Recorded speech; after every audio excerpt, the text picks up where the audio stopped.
Hello, everybody, and welcome back to the Watchung Booksellers Podcast. Thanks for joining us today. I'm Kathryn, and I'm here with Marnie, and we're so glad to share another conversation about books with you.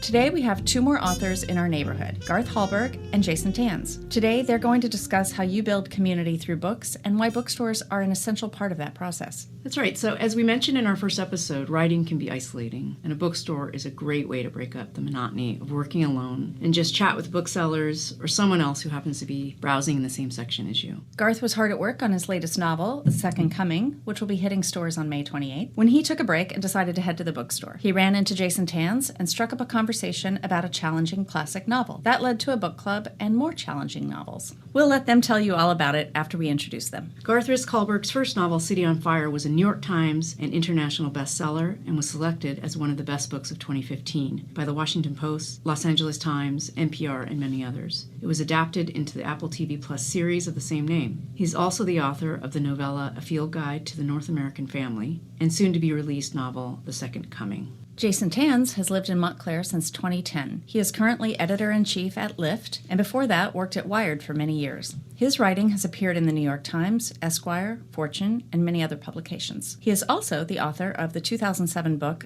Other People's Property, A Shadow History of Hip-Hop in White America. He serves on the board of directors at the Montclair Public Library Foundation and is a two-time consecutive winner of the Gordonhurst Avenue Chili Cook-Off. Enjoy the conversation, and we'll be back afterwards to fill you in on what's coming up in the store.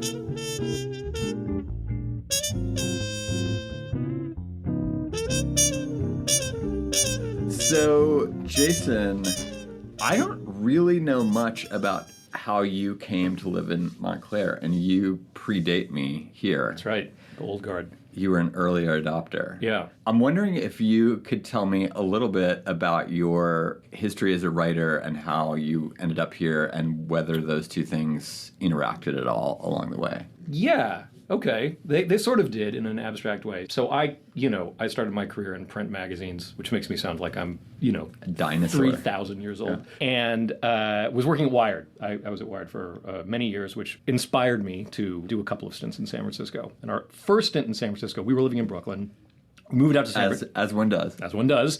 Moved out to San Francisco, had our first child, our son. And it came time to move back. And I could not face the idea of trying to find an apartment in Brooklyn with a son. How old was your son at this point? He was just born. Okay. 6 months. And had you published your book yet or not? Yes. My book came pre-son. Okay. Yeah, that was like 2007. So this would have been 2009. And Denise, my wife, had a friend in New Jersey. And she reached out to her and said, hey, should we move to New Jersey? And her friend was like, a lovely person, grew up in Rumson, sort of a different vibe than us, you know? And she said, oh, you guys are just Montclair people. And we looked it up on Wikipedia. We saw that Stephen Colbert lived here. And we were like, well, that's good enough for us. Did you look up Montclair people? Like, what is, what is Montclair people? Yeah, exactly. Media folks and sort of culturally engaged, whatever. But she did. She had us pegged. And we came out. I mean, it was a bit of a whirlwind. We had like a weekend. It was one of these things where we gave ourselves no time to find a house. We had an infant with us, and we were house hunting. We hadn't seen any houses that we liked. And Denise's mother is a real estate agent, and she was sending us all these listings. And there was one Denise house. is from Long Island? Denise is from Long Island, yeah. And there was one listing that was no longer available. And Denise was like, that's our house. And so she was like, we'd seen all these houses. We didn't see anything we wanted. She was like, I'm going to knock on the door of that house. And I was like, you're insane. So I'm going to stay in the car. So she went up, knocked on the door, and just said, hey, I saw your listing isn't up anymore. We really loved your house. Are you still interested? And they were like, well, come on in and take a look. And one thing led to another. We ended up buying the house. Before you knew there was a bookstore in walking distance? Before we knew there was a bookstore in walking distance. But we did discover that very quickly. Would that have made Denise more or less likely to want this house? She's going to lose you to the bookstore. In terms of the budgeting, yeah, it might have been a problem. But no, of course. So that's how we got here. Yeah. And it's been awesome. I mean, it's always felt like a very special place. We connect with people in a variety of ways. But we know our neighbors, right? Like we people look out for each other. Like we feel like we live in this kind of very Norman Rockwell, like kind of idyllic place. But one of the ways that we found to connect with people as well, and certainly how you and I connect, is over books and reading, which is like a really, I don't know, it feels like this sort of there's this whole network of writers and readers here that, in addition to professionally, just sort of avocationally, it creates a lot of bonds. Well, I should say, I mean, you connect with people in a lot of different ways, particularly you, because I remember you popping up after we moved here at like I would go to parties, you know, and each party would have a non-overlapping group of people. Because I think there's actually, like, as in the city, there's several non-overlapping networks. Of course. But somehow Jason Tanz is in all of them because I'd be at flattering. This is a person's party, and I can't even remember which one I met you at. But you were on the kind of news and journalism side, which was interesting. And obviously the town is full of journalists. So you were kind of on my radar in that way. I thought, oh, this is interesting that Jason knows, so many of these people. Of course, those people are often either they were your colleagues as journalists, or they were people you knew through, they were avid readers or something like that. So I knew you were someone who read a lot before I actually think I talked to you about books. Interesting. Yeah, well, tell me about what drew you to Montclair? I mean, obviously it has this reputation as a place for writers and readers. Was that in your mind when you started looking out here? Well, it's funny. I had written, this novel that's about the city and my undimmed love for the city. But like you, I was in love with the city, and I was in love with being young and in love with being totally free to do whatever I want. And then at a certain point, I had 2 kids all of a sudden, and we had actually left the city for a little while and gone to live in Europe to do book tour stuff. And I had a friend who's Catalan, and she had expatriated to Barcelona. So we moved around the corner from her. Oh my gosh. Because I just didn't want to leave the kids behind. My kids were little, and I couldn't keep flying transatlantic and just being away from them. So we kind of posted up over there, and something about it. How long were you there? Like, I think a little over 3 months. Like a season. That sounds heavenly. I mean, what it was really was like a lot of perspective, because I was hanging out in these kind of €3, bars, €2 maybe, and my people that I was eating patatas bravas with were like bus drivers and teachers and doctors and actors, and there wasn't kind of the intense social sorting that was happening in the city. Yeah. And I realized how much I missed that. That was what I remembered about New York, when I was in my 20s, was like my neighbors were like bakers and photographers and, construction workers. Yeah. And by my mid-30s, my neighbors were like, not, no knock on anyone, no judgment, but like finance guys and or finance people. And, yes, right. And, and advertising folks and money launderers. I think Paul Manafort, Trump's erstwhile campaign manager, had, that property of his that was caught up in, of course. The feds, I think, ended up owning it. It was on my block. That was on your block, really? Yeah. Wow. And you were like, who can afford to just let this get empty? And there's your answer. Right. So when we came back, we were like, maybe we could live outside the city. And I had been here in the very late 90s visiting a college friend, and I just remembered it as different than my image of suburbia. Yes. Like it had street life, it had, a good mix of people, and I also remember it being sort of fairly wholesome and having like this incredible integrated public school system, which was really important to me. Yes. And so we just kind of came out here one day. I had one friend who was a writer, novelist, Matt Thomas, who was living out here. And I knew another friend's editor, Reagan Arthur, who had gone to become my publisher, lived out here. And that was kind of all I had to go on. But my wife was like, I'll never live in Jersey. And I was like, I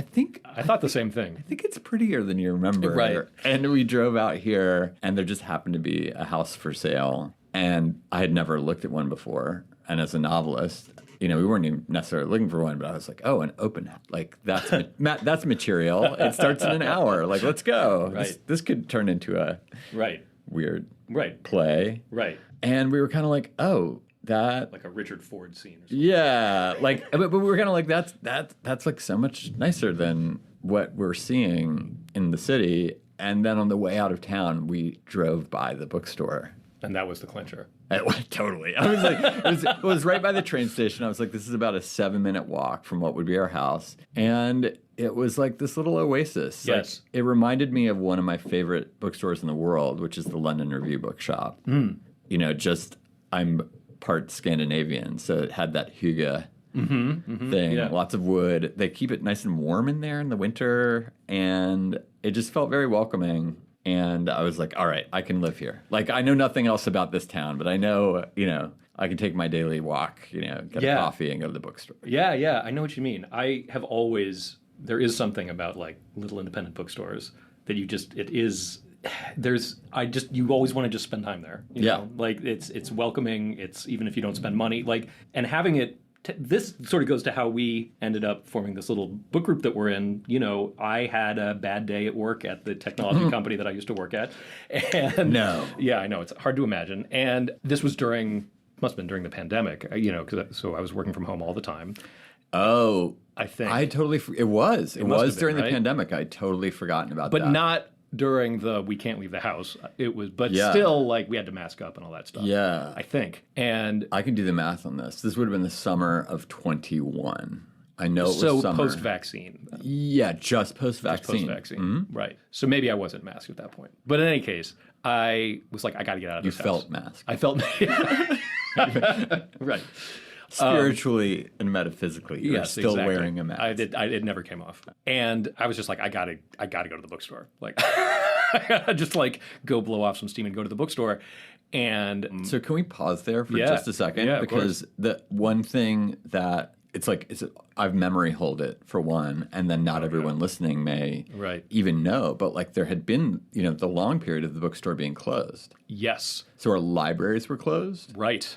And sorry, the bookstore was not closed. The bookstore was in the back. Yeah, that's right. The bookstore was closed for like you couldn't go in. It was locked. But they ran the bookstore out of the loading dock, they would order anything you wanted and then put it in a bag with your name out back. That's right. And I thought, like, oh my God, is the bookstore going to go under? Yeah, absolutely. As I thought about many other things I love. Of course. Not just here, but also in the city. Like all these little small businesses that make up this kind of Jane Jacobs fabric. Right. And in fact, like week over week, the number of bags out on the loading dock went from it was surprisingly big the first week. It was like 80, 100 bags of books waiting for you to pick up. And then by the end of that phase, the pandemic, it was like 10,000 bags of books per week. Yeah. Because that was the only thing people could do to connect, and you'd run into your masked neighbors on the loading dock. Yeah. Yeah. So when the bookstore reopened and you could actually say, I had a bad day at work, I'm going to go to the bookstore, that was a big deal. It was a big deal. Yeah, that's right. That's absolutely right. Even just thinking about this again, sorry, I'm putting the mask back on. Yes, put the mask back on, right. So I walked in and I always have sort of what I want to read next in my mind, or maybe even written down. And I was like, I'm going to go in blind. I want to be surprised and sort of let the spirit move me. So I was looking in the classic section and I saw this book there, this giant book, Anniversaries, by this guy, Uwe Johnson, which I'd never heard of before at all. And I, read the description and it was very intriguing. This, it was in the late 60s, a German expat and her daughter living in Manhattan, and seeing these sort of, these familiar trends of the U.S. in the 60s versus her childhood growing up under Nazi rule. And I went up to Margot and who I didn't know and who didn't know me. I mean, I knew her by reputation, but I didn't have a relationship with her. Who is the owner of the bookstore. Right. And I just said, am I ever, like, this looks interesting. Am I ever actually going to read this book? and it's a great question. And she said, well, I don't know, but Garth, I don't know if you know Garth, but he recommended that we carry it. And of course, I did know you a little bit from these parties that we met each other at. And I thought, oh, well, that's kind of good enough for me. Sure. I appreciate Garth's that. an interesting guy. I trust his taste. So I picked it up, assuming correctly that it would live untouched, on my bedside table for many months. And then we happened to run into each other. Well, but perhaps assuming incorrectly that I had actually read it. Well, that is true. That is true. Yes, that's so right. It's one of the marvels of the hand selling phenomenon of one of the things Amazon can't, one of the questions Amazon can't answer is, am I really going to read this Yes, book? right. But there's also the kind of marvelous synchronicity of her slightly, getting wrong or implying that I had recommended. I'd recommended they carry it, but I hadn't recommended it because I hadn't read it because nobody had read it. Yeah, I'm it's trying so to remember. long. She might have said even like Garth says it's great or something like that. Well, what had happened was I brought a copy of this book because I thought it might be a great sound effect. I don't know how these mics work, but if I drop it on the table, it's And that's the first volume. And it's a paperback. Or the second volume. Yeah. So it's like 1,600 pages long. And I had a friend, a German novelist friend, who was living in Manhattan for a year. I think he might have been on a fellowship or something. It was a World Cup year. I think it was probably 2008 that we were hanging out. And he had decided that he was going to read this book. And the book is set up as it's like one chapter per day of the year. Right. 1967 to 1968. Right. So there's a chapter for August 1st, a chapter for August 2nd, and so on. And some of these chapters are a half a paragraph, and some of them are 50 pages. Exactly. Right. And he was just going to read one per day for the year that he was in New York because he couldn't figure out how am I going to get myself to read this great German novel. Yeah. And I was like, I've never heard of this thing. That's so interesting. Has it been translated? And it like sort of had, like parts of it had. Yeah, and like chunks, right? But like parts left out, which is totally weird given the setup of the book. Like they just are going to leave out October. Right. And I got him to write an essay about it that I thought was really good. We published that on The Millions. And then I kind of forgot about it. I put it on my list like, hey, if that's ever translated, you should get that. And then this edition came out in 2017, I think, maybe a year earlier. And I happen to know the translator who's a really phenomenal translator, Damien Searles. He just, Jan Fosse book that won the Nobel. Right. I gather he got to go to Stockholm. Amazing. So I was kind of in touch with Damien. And we were in the second or third year of the Montclair Literary Festival, which was this like miracle of moving here. I think I moved here at the end of 2016. And in April of 2017, it was like, we're starting a literary festival. You don't even have to get in the car. You can just walk to the literary festival. Right. So I'd done a few events and I'd been approached about putting something together. And I thought, this is like my killer commercial instinct, right? I was like, well, I'm really interested in translation. Sure, it'd be a huge draw to do a panel on translation. Right. And to their credit, the organizers were like, okay, like go for it. Amazing. Which is that's kind of what I was looking for. It's kind of like punk rock, like, as long as it's interesting and smart and creative, like, why not? Right. Whereas I felt living in the city, everything was trending toward kind of whatever's hot, commercial, new, glamorous, etc. So I reached out to Damien, and I reached out to Elena Ferrante's translator, and Goldstein, whose work I really, really admired. Yeah. And I knew the Ferrante TV show was coming out on HBO, and I knew there were some Ferrante readers in the community. For sure. From the bookstore. Yeah. I knew those were flying off the shelves, and I love those books. Yeah, of course. And I got a very talented translator named Emma Ramadan, who translates from the French, who I knew, through a friend of a friend. And then Ferrante's publisher, Michael Reynolds, agreed to do this panel. Everyone said yes, which is kind of weird. Yeah. Everyone was coming from Brooklyn or whatever. People were just great about it. And then we drew for a translation panel, like an incredible crowd. It was like 80 people, I think. That's impressive. Because people were in Jersey were just hungry for, like, let's go to Montclair and make a day of it. Yeah. We've got this festival. Right. And Margot and the bookstore were serving as the bookseller, so I had said, you need to order this. Got it. For the panel. For that panel. I was like, people are going to run out of this panel, and you're going to sell like 50 of these, the 1,600 page. Right. So when I always felt, I saw it sitting on the shelf months later at Watchung Booksellers, and I felt kind of sheepish, like, I forced you to order this. Right. Like, is anybody ever going to buy Oh, that's amazing. Book? I'm not sure I knew all that. That you felt guilty. That's incredible. So then I saw you, I think, outside of the coffee shop. Paper Plane, yeah. Do you remember that? I do, because I was actually meeting with I was becoming a member of the board of the Public Library Foundation. And so I was interviewing there. And then you walked by. Hence your support the damn library emails. Yes, exactly. My increasingly hysterical fundraising emails. So, like, this Jason guy knows everybody. Everybody who's anybody. He's at their party. That's right. Anybody's into books, he's talked to. Right, that's it. And I've shaken them down. And So anyway, you walked by and I said, oh, hey, I understand I just purchased your favorite book of all time. I think that's in fact what you said. And I was like, sheepishly like, oh, cool, man. I give you I hope you like it as much as I am sure I will when I get around to reading it. I give you a lot of credit because you didn't say anything at first. You went and you got your coffee, and then you came out and you were like, listen, I have to tell you something. I've only ever read the first 50 pages. And if you want to read it, maybe we should read it together. And you know what? Honestly, thank God you did, because I cannot imagine reading a book like this and not having somebody to talk to about it. And not only that, but not having a community online to sort of like parse things through. You know, it's almost like the tree falling in the forest. Like, I remember when I was right out of college and I read Gravity's Rainbow for the first time, and I'm one of those guys who was like, whose world got rocked by Gravity's Rainbow. And like, and it was like, the internet was still quite young back then, but one of the first sort of internet experiences I had also was like joining this listserv of like Pynchon dorks. And that must have been such an intense, that's the listserviest listserv. Like, it was, yes, it was. I think having at least an arm's length distance from those people was probably good. But it did let me sort of feel like I was still experiencing this book in some way. Like, if I had read it and had nobody to talk to about it, and also nothing to like read online to like think about it more, I wouldn't have gotten nearly as much out of it, obviously. And so the idea that you would read this 1,800-page book or whatever, and then just like, that's it? Yeah. You know what I mean? Like, there were a couple of things written, but it's not like this is a book that has a huge following. I think for you and the book. I mean, I think the book also needs that. Yeah. In order to have a life. Like, it's not really a book that's designed, like, you know, Dennis Johnson Train Dreams is 90 pages long. Right. Maybe 110.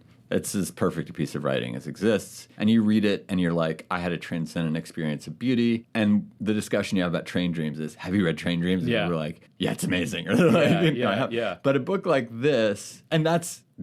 That's the connection. It's like you're giving someone the gift of Train Dreams. This book and some, you know, that are like it. And I don't even just think it's like big books for big boys. Or, you know, I have this kind of caricature in my mind. Yeah, right.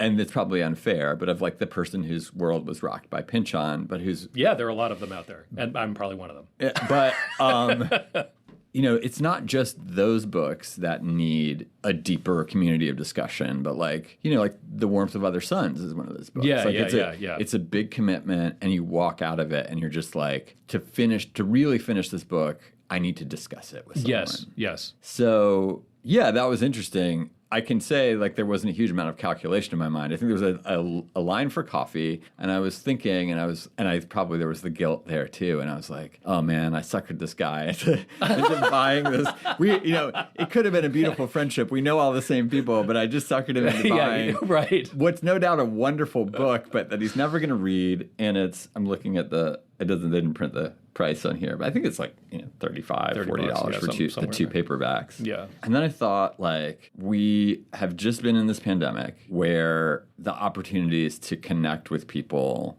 over shared experiences, not least books, have been so attenuated. I've never been in a book club. Jason's been on my radar as like someone to hang out with more. And I was like, yeah, this book club. Let's do a book club. That's great. Let's have a book club. So I think I was like, if you want to have a book club on this, like, that's probably a good way to read this. It was perfect. I'm so glad you did. And then we have to mention that we also brought in my neighbor, Laura Legrand, who is an old friend. You know, she lives 7 doors down from me. You guys are on the like literary mafia strip there of the Gordon Hurst Wildwood syndicate of writers and We're readers. Very intimidating, I'm sure. All the best writers and readers in New Jersey ended up on 2 streets in Montclair. Well, be that as it may, I knew Laura, our kids hang out, we know each other really well, but one of the things that we would talk about a lot is that she had read all the Knausgaard books. And I'd also read all the Knausgaard books, and that's another thing that's like very fun to sort of talk about. Yeah. You know, it's another one of those things where it's such a weird moment in time and sort of like phenomenon. It's an experience. Yeah. That to share it with somebody is... years of your life. Yeah, absolutely. And so when, you know, the thought of like, okay, we've got, who's up for reading 1,800 pages of, you know, like Laura immediately... Do you remember what my condition was? We had to find a woman to join the group. I was like, this can't just be 2 guys and like a very long book. I happen to, I mean, I'm like such a promiscuous reader, polyamorous reader, maybe. I have so many different channels that my taste runs in. Sure. And I recognize that there's a value, particularly now in our kind of brand-focused culture, to differentiating among them and being like, I'm the kind of person who reads X, but not Y. Right. But something that I really loved about Watchung Booksellers when I first moved out here was, unlike my local bookstore in Brooklyn, which I also adored, the late lamented Book Court, may it rest in peace. Oh, yeah. But which really felt like it was like great. the bookstore for me. It was like literally everything. Every book facing the door is like, we have chosen this because this is the kind of thing you like. The bookstore here was much more like it had the stuff that was addressed to me, but it had a lot of stuff that was addressed to many different kinds of readers. And I tend to think that these long books can sometimes get pigeonholed as like, they're like for dudes who want to like flex their brain muscles or something. Right. And can kind of like, and the discussion can be very grad student-y. They're like puzzles that there's like a solution to. And we're going to crack the code.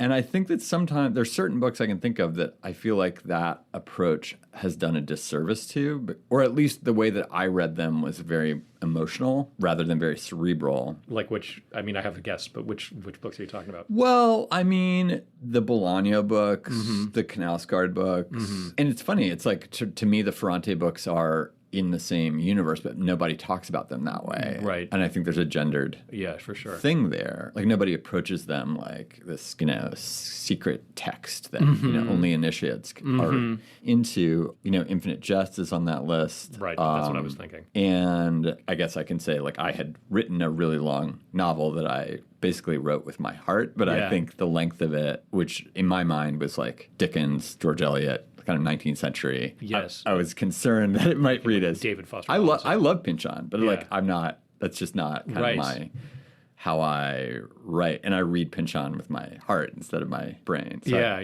my Pynchon like top 5 is really idiosyncratic, like which ones I like the best. But anyway, like I just thought I kind of had sussed out that this book has something primary about it that's not that it's this big postmodernist edifice. Right. And I was like, if this book club is good, like we should have some longevity, and like, can we do a co-ed book club? Like, it was crazy. I was like, who are we going to find that we're not married to that we can like prevail upon? I could not prevail upon. And Jason immediately is like, oh, I know, my neighbor Laura. I was like, has she seen the book? Like it's going to take a long time. And she was so gung-ho. I think she actually like carried us through absolutely portions of it late in the game. And I was really impressed. Anyway, so what else do you remember about the early stages? Because I have something else I want to say, but that's it. I mean, it was a great excuse once a month or so to sort of get together. Obviously it was about forming a relationship in some ways through analysis of this text. We got to know each other a little bit better. I got to know Laura a little bit better even, or in a different context, which was cool. Like engaging with someone in that like we're experiencing this like multi-year project together, is, I don't know, there was an intimacy to that I thought was really, I hope this isn't too corny, but really special. I feel like I got to know her and you. Interestingly, like I feel like we ended up talking a lot about parenthood because the primary relationship in the book is a mother and a daughter, and I just remember Laura having these wonderful reactions that were like, I can't believe. Like we all love the heroine Gesina. I'm not even sure if I'm pronouncing her name right, but like she's one of the great characters, I think, in literature. And you like love Gesina, and Laura would be like, but reality check, like, is she really letting Marie do that? Yes. Marie is 11 years old. She should not be running around 1968 New York City that way. That's right. And that would turn into conversations about parenthood, and that's kind of the thing I meant about leavening some of the kind of actual analysis work with like the kind of getting into the emotional stuff. Yeah. That's right. So it was like I got to know you guys really fast that way. Yes, I think that's true. What I remember is we had to like basically divide it up. We were going to take a year to read it. That's right. So it was like whatever the total page count is divided by 12, which I think was about 160 pages a month. That's about right. Which felt very doable, but became less so for me. Yes, and the hard part for me was that, I know you've always got a million different books you're reading at the same time. And I used to be like that, but I'm not anymore for whatever reason. And so it was almost like not enough to be the only thing I was reading. But it kind of slowed down the rest of my reading, which was a bit of a drag. Not a huge drag, but a bit of a drag. So anyway, but yes. So we took a year and we read these enormous books together. And then I think we all slowed down towards the end. I think it ended up taking more than a year. Yeah, what happened for me is I ended up, with the new novel, I ended up on a kind of deadline treadmill, which happens toward the end of a project. You get the last sprint to get the revision done, and then the last sprint to get the line edit done, and then the copy edit, and then the first pass and second. And those sort of coming in at very inopportune times. And I was also teaching, which is a lot of reading. And so I feel like toward the end of it, like I kind of let you guys down, but I did finally finish last week. We'll discuss. Which I will have much to say about at our upcoming book club meeting. Honestly, my attention did wane towards the end, so I'm not sure I was invested in the ending as I was in the beginning or middle, and it's been a while. So I'm not sure I'll have much productive to add to the conversation, but I look forward to hearing. Maybe it'll re-spark my... And I have one key question that we all walked out with that I can now answer. I've done a little research, which is cool. I'm just teasing our next... I'll make sure to show up. Book club, yeah. I think it's at your house. So yeah, I guess I'd better, right? But just to rewind and go back to the beginning of that, what I remember about, so we had divided it up, and I had never done a book. This is my first book club. Yeah, me too, I guess. And what were you expecting? Like, what were your associations for book clubs? Like when? I don't know. I'm not sure I had much of an expectation. I guess what I had done previously. This will also get you to roll your eyes probably as much as the Pynchon thing. But I'm not rolling my eyes. It's all earned. It's fine. Yeah. I'm comfortable with it. But it's not what you read; it's how you read, Jason. Nice. My dad and I read Infinite Jest together, actually, which I had read before and thought he would really like, but also thought, like, I didn't expect that he would get as obsessed and unlocking it, if you will. Oh, wow. As I would. So I thought maybe if we read it together, we could sort of... Your dad sounds really interesting. Yeah, and we did. We spent a long time and we read it together, and it was great. I mean, it was really great. I loved it, and I think he really liked it too. And it was just a cool thing to connect over, kind of like anything, right? Like watching a basketball game with my son. It's not about the basketball game, right? So I didn't have huge expectations of like specifically what we would be discussing, but I presumed it was going to be as much about being with another person's brain as it was going to be about the sort of material itself. Well, you knew, I think it sounds like you knew it was going to be pleasurable. And I was kind of looking at it, and I was like, I knew it was being an accountability thing to get this book read, which is, I think, an important purpose of a book club. Sure. Just accountability partners. But my wife is in several book clubs, has been in several book clubs, like out here. This town is like runs on book clubs. Oh, yeah, it's like, sure. Yeah. It's crazy. You lift the lid on Montclair, and it's not an American beauty, I think, as you peel back the surface of the suburbs and you find like sex and squalor and infidelity. In Montclair, it's like you peel back the surface and all you find is book clubs. Yeah. But I always had the impression of them, number one, as involving wine. I knew you were going to say wine, yeah. Like Chardonnay. And nobody reads the book. And nobody reading the book. Those are my two associations. That's right. Now, my wife, she's been in some, I don't know why I'm extrapolating those two things. She's been in some where she would come back. She'd be like, yeah, we just drank wine. Nobody read the book. Right. Which, there's something to be said for that. Sure. And then others where she was like, it's either that or it's like heated debate about the book. Like some people half loved it and half hated it. Yeah. And so I was like, okay, well, the second of those outcomes would be interesting. The first, for me, it's like I'm trying to keep my drinking in check. And like, so the fact that we were meeting, we decided, I don't know whose idea this was or whatever, but that we were going to meet in the middle of the day. Yes, that's right. Because it was like the pandemic, it was work from home. That's right. And so we would meet at like 11 or noon, and it was amazing. Yeah. It was like so perfect. You'd be like, I'm going to work. I'm going to take an 80-minute break. Yep. And go have my book club and a coffee. Yep. And then be like revived by that, and then go back to work. Yeah, it was great. So it felt very collegiate in that way. Like, that's true. I hadn't thought about that. You're right. in your desk, you're alert, you're like bright-eyed and bushy-tailed. It's the morning. Right, and you're there to like you're not there to just have an evening out. Yeah, right. Define stopping point, and the wine is just like not an option. Right. I mean, I don't know what your job is like, but mine doesn't. I got my wine before 11 o'clock, So that was kind of cool. And then we started in January, and so this was the 2021, this was the third winter of the pandemic. Yes. Wow. So that would have been January of 22. Is that right? That was our first meeting. And we went to Laura's house, and I'd never met Laura. That's right. And it was still in that kind of, at least here in Montclair, which is, the blue bubble or whatever. Yes. It was still this like, Laura, can I come in your house without my mask? Like, I'm fully vaxxed. That's right. Like that whole dance. Yes. And it might have been the first time that people who were not my flesh and blood kin or like dear beloved old friends or I had been in a kind of like the intimate space of someone's home with the windows closed in the winter. Yeah. She maybe had a fire going. Yes, I think so. Very nice, like warm rug. It's the Hugo thing again. Yes, right. So I was already like, wow. I'm in. This is great. Yeah, yeah. And then the other thing that I remember about that first meeting is I walked back, or I drove back, I guess, home, and I walked in the door, and Elise, who was working from home, was like, how was it? She just thought it was very funny that I was in a book club. And I was like, Elise, I need to do a lot more prep and come correct because these people are serious readers. Like, you had your notebook out. Like, I felt very, diligent because I had flagged like one quote in 160 pages. Like, I was just kind of sucked in and not, and you had that quote marked and had jotted down some thoughts about it, like looking. So you guys were like really just, I was like, we came in guns blazing. Yeah, it's going to be that kind of that's funny thing. And not in that like super exegetical way exactly. Not the like listserv. Like, right.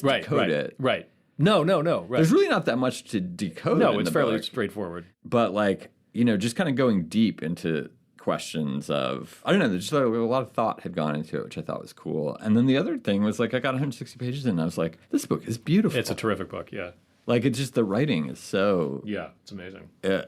It's like hyper real. Like, the way that the translator got into it is he grew up in an apartment like 2 blocks from Gazina's apartment. So he knows... It's amazing. All this terrain, Upper West Side, and like Riverside Drive. And it's just like, you are there when you're reading the book. Like, it really puts you there. And then this little village in Mecklenburg in Germany during the rise of fascism. And it's... there was a cool, speaking of the translator again, I remember there was a cool, maybe it was when you're 2/3 of the way through it and you're like, okay, things are flagging. Yeah. I don't know if it's because, if it's me or if it's... It's partly him. It's probably the author, yeah. Or you raise the point, it could also be the translator a little bit too. And there were definitely some dog days there. Yeah, it's like it's like and I think we might have had to skip a couple of months because it was summer and people were like on vacation, so there wasn't that accountability there. That's right. But definitely the writer slowed down. It's like he took 10 years to write the third. That's right. And you could really tell that he was struggling. And he was like drinking a lot, I gather. Even so, I put it aside and the last 2 sessions, I think it fell behind the penultimate session. The last one, I was like, I just didn't read any for this. I just couldn't. I had too much work. Right. But I put it aside. When I came back to it, this past holiday break, I was just like, oh yeah, I'm into this again. Like, this is really... Felt good to pick it up again. Yeah, it might just be like 1,600 continuous pages. After a while, you're just like, could you do something? Well, that could be, yeah. But yeah, it was a lot of fun. So then we were talking about, I think you and I had like a one-off meeting about the Cormac. Yes, we were talking about Cormac McCarthy, that's right. Yeah, you had read, I had already read The Passenger and Stella Maris, and I think you were like, had read it and were dying to talk to someone. Or maybe I told you I was giving away my galley. Yeah, what happened with that? Because I remember I ended up buying it. I did end up buying it. I think the galley was gone by the time I came by your house. Okay.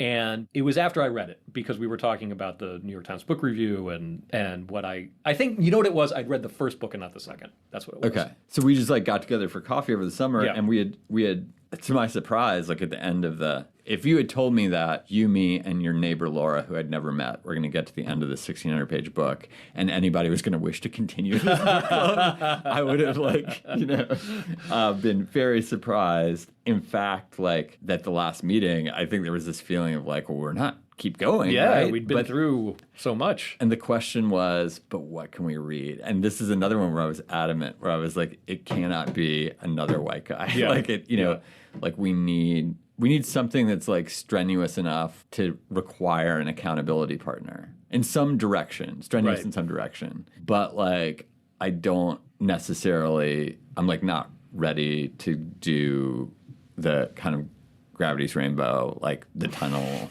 like That's definitely a book club. It's just, and it's a great book club, and hats off to that. But I was like, can we read A Suitable Boy? What's out there? We were gathering titles, I think. Yes, we were. That's right. Laura had floated Annie or No. Yes. Yeah. I mean, there are a lot of we should go back to that list when we're done with this one. There were a lot of good ideas there.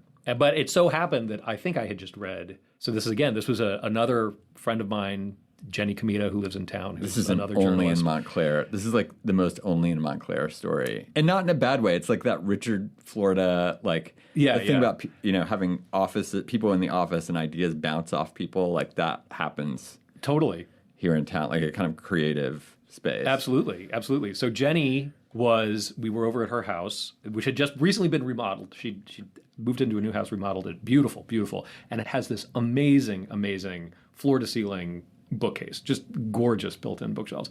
And, it was almost like going to a bookstore. Like, there are so many books up there, and I was just sort of looking over, like poring over it all. And are you one of those people who goes into people's houses and you just stare at their bookshelf? I am, yeah. I don't know if it's a great quality, but that is... It's really interesting. I was reading this profile of Sofia Coppola yesterday, and that, kept returning to this motif in her movies of like seeing girls' rooms and the kind of spill of stuff that's there and the way it's kind of a map of the inside of their head, which is sort of like near and dear to my heart because I've been, living in this 14-year-old girl for 5 years, writing this novel and being inside her head and inside her room. And I feel like I remember my room when I was a teenager was just like the wall of signifiers. Like here's the bands I'm into. Yeah, here's totally. Like quotes from Jack Kerouac or whatever. Yeah. But bookshelves that like linger even in like grown-up societies, this chance to go into someone's house and like see the inside of their head a little bit. Yeah, and the outside, cool. What they want to, what they're putting up, So you were at Jenny's So I was at Jenny's house, and she had this old edition of this book, Wonderland, by Joyce Carol Oates, who I had really never really read, which I felt was a huge blind spot. But it's everybody's blind spot, because where do you begin? Right. Joyce, there's like just literally so much 100 things. that you just kind of preemptively surrender. You're like, I'll never, And I think even she would admit, like, I don't know how many of them are good, right? Like, I'm sure they're not all of the same quality. And she's sort of addressed that. But anyway, so I said, I've always been, like, is this a good place? And Jenny was like, yeah, it's terrific. So she was like, take it. So I read it, and it was one of those things where, like, I just was so immediately sucked into this book. I couldn't believe it. And it turned out that it's actually the fourth book in a series. None of them sequentially, like, it's not like I'm giving anything away by reading the fourth book. Loose tetralogy, right. And you also had been thinking about Joyce Carol Oates at the time. Well, so this is the only Montclair part is like, so you're at Jenny Comita's house seeing this book on her shelf. Joyce Carol Oates lives in New Jersey. Right. She's got a new book coming out that Reagan Arthur, our neighbor, is about to publish because she's come over to Knopf. Joyce Carol Oates has a new book out. And then I'm walking by a little free library somewhere in town, and I see a paperback of a story collection called Heat. Mm-hmm. And I was like, I've never read Joyce Carol Oates. I've always felt sort of defeated by Joyce Carol Oates, like the scale of it. Like, where would I sink my Python in? And I was like, I'll take the story collection. And I read the first story, and I was like, And then I read the second story, and I was like, whoa. And then my friend David Marchese, who's at the Times, texted me and was like, I'm supposed to interview Joyce Carol Oates next week. Do you have any thoughts on Joyce Carol Oates? Oh my gosh, and I was like, I suddenly have a lot. Is telling me something. And then I just, met with Jason, and he's reading Joyce Carol Oates, and we're looking for what are we going to read next. And then it was like, Joyce Carol Oates is coming to Watchung Booksellers next week to promote her new book. So it was like Joyce Carol Oates month in Montclair last summer, August of 2023. So that's what we're doing next. I will see you, I think, next Friday at this time. That's right. I'm to excited discuss to talk about A Garden of Earthly Delights. Yep, can't wait. Do you want to address the question of book or author who you'd recommend? Oh, sure. Yeah, I've been thinking about this. I'm going to go with 2 or 3, if that's okay. Yeah. So the first is one that I reread that I actually recommend to Laura that she read as well. Adrienne Nicole LeBlanc's Random Family. Classic. Unbelievable. Yeah. I mean, not exactly an undiscovered gem, but like, just, I read it when it came out. I was at a narrative journalism conference that she spoke at, and she was very charming and like self-effacing. I was like, all right, I'll check out this person's book. And it's just like, she spent 10 years living basically in an apartment in the South Bronx and covering every day, every aspect of these people's lives. And it's just such a, like, you really enter another person's life. It's unbelievable. So that's one. And then, did you ever read Harry Crews? No, but I have a friend who's a journalist in Baltimore. He's a big Harry Crews fan who wrote a piece for us at the Millions when Harry Crews died. Oh, really? That made me want to read it. A Feast of Snakes is just bonkers, like crazy Southern Gothic lunacy. So entertaining. Great title. Yeah, it's a really, and it's one of those ones with like, you read the first sentence and you're like, oh my God. I'm in. Yeah. Yeah, so that's a good one. And then just a page turner can't put down. Dan Chaon, you ever read him? Chaon? No. He Fix is. it in the mix. He's, this is just sort of a quasi-literary, pulpy thriller thing. But like literally, I read it in one sitting. And then I read it again in one sitting a few years later. It's called Ill Will. And it's this sort of unreliable narrator whose sort of whole perception of the world gets messed up, as does yours as you're reading it. It's really good stuff. And I have that resonance for you as someone who's written about hip-hop, too. The iconic Ill Will joints of the late 80s. Exactly, yeah, exactly. That's what I assumed it was all. That's what I thought it was going to be about. I was very disappointed. And I was going to recommend, I just wrapped up work on the introduction to a book of the uncollected stories of a writer named Mavis Gallant, who's Canadian. She's published more stories in The New Yorker than almost anybody else in her 50-year career. Wow. She published up until the mid-90s and then died at 91 in 2014. So this book is going to be out next year, and it has all the stories that were in The New Yorker and that she had in other collections, but the little collections have like sort of fallen out of print over 50 years. Sure. But her book, The Collected Stories, which is the ones that she picked in the 90s to represent her, 52 stories. That book is about 900 pages long. Wow. That's what I mean by like a big book that's not the Gravity's Rainbow big book. They are so good. I'm so in love with them. That book was like very important early pandemic reading for me. And the other book, and so Everyman's Library just republished it in 2016, 2017, I think. And I know for a fact that it's on the shelf at Watchung Booksellers, because that is one for Margot. That is one for Margot that I was like, you have to carry this. Like, this book is so good. And the other one I was going to recommend, which I actually haven't read but picked up on the way over here, is Erasure by Percival Everett. It's been turned into a movie called American Fiction. Oh, yes, of course. Right. With Jeffrey Wright, who's like, kind of my favorite actor. And I went to see the movie the other night, which I thought was... I can't wait to see it. Yeah, it was like not... It was different than the preview. Like, I had many more layers. And interesting. I loved the layers, actually. Like, that was what I came for the very funny preview. And then I was like, oh, I'm getting something completely different and yet richer and kind of more satisfying and thought-provoking, which I guess is how a preview is supposed to work. But it reminded me that I've never read Erasure, the book on which it's based, which has been on my list forever. My list is like 5,000 books. It's ridiculous. Sure. But I remember I think it won the Believer Book Award when it came out. And the description always excited me. I was like, that sounds awesome. I'm going to read that. But now, having seen the movie, I'm like, oh, does it have this whole other side just about the guy's, personal life and stuff he's going through? So I was like, do they have this at the bookstore? Naturally, they have 3. Course, and I walked in and I was like... Now 2. And I bought it. And I was like, Margot, like, you guys should do a shelf talker. This is a movie. She's like, have you seen the movie? And I'm like, have you seen the movie? And she's like, of course I've seen the movie. So we had it was just like a nice 5-minute, in the middle of the day, like connecting with a neighbor over something. And that's really kind of what the bookstore has been for me over the years. So I am thrilled we're no longer picking up stuff from the loading dock. Yeah, absolutely. And I'm sure they're thrilled to no longer be shoving it out there. Yeah, great. Awesome. All right. Fun talking to you, Garth, as always. You too, Jason. I'll see you Friday. See you soon. All right. Bring your A game.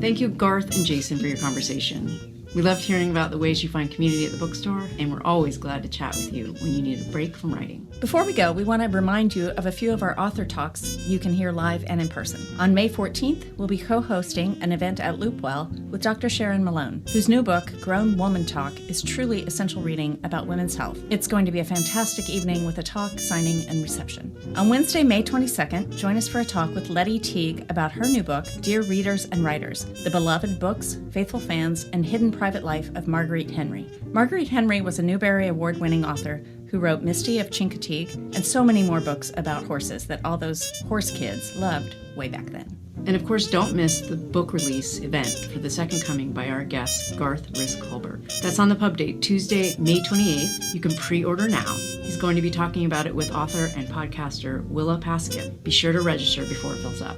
You can register and find out more about all of our upcoming events in our newsletter, show notes, and at watchungbooksellers.com. Recording and editing at Silverstream Studio in Montclair, New Jersey. Original music is composed and performed by Violet Mujica. Art and design by Evelyn Moulton, and research and show notes by Caroline Shurtleff. And thanks to all the staff at Watchung Booksellers and the Kids Room for their hard work and love of books. And thanks for listening. If you enjoyed it, please like, subscribe, and share it. You can follow us on social media at Watchung Booksellers, and if you have any questions, you can reach out to us at wbpodcast@watchungbooksellers.com. We'll see you next week. Until then, for the love of books, keep reading.